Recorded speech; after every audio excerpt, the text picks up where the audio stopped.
Hello and welcome back to Data Playground. In today's lesson, we're going to tackle one of the most common errors you see in Excel, the divide by zero error.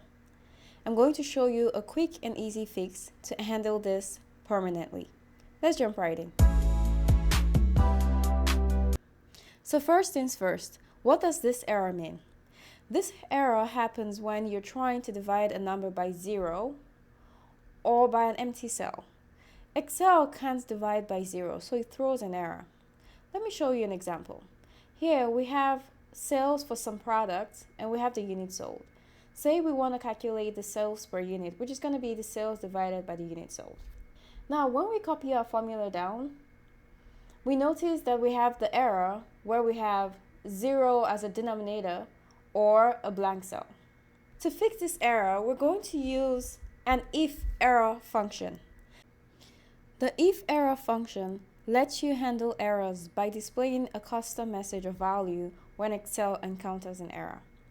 The IFERROR function can be used for divide by zero error or any error you encounter in Excel. So let's see a real example.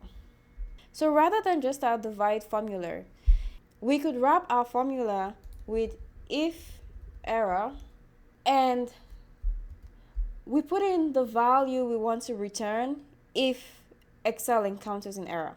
Let's assume we want to return a 0.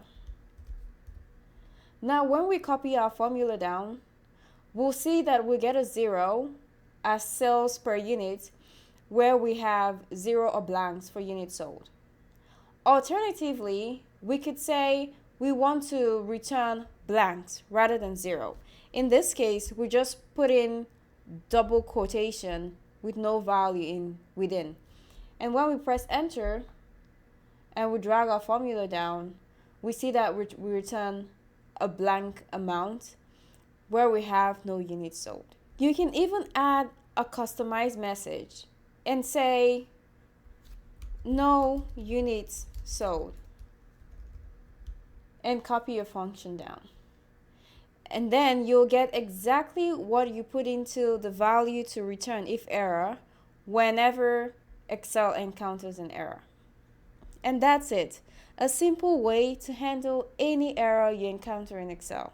If you found this video helpful, give it a thumbs up. And if you have any questions or need more tutorials, leave a comment below. Don't forget to subscribe for more Excel tips. And I'll see you in the next lesson.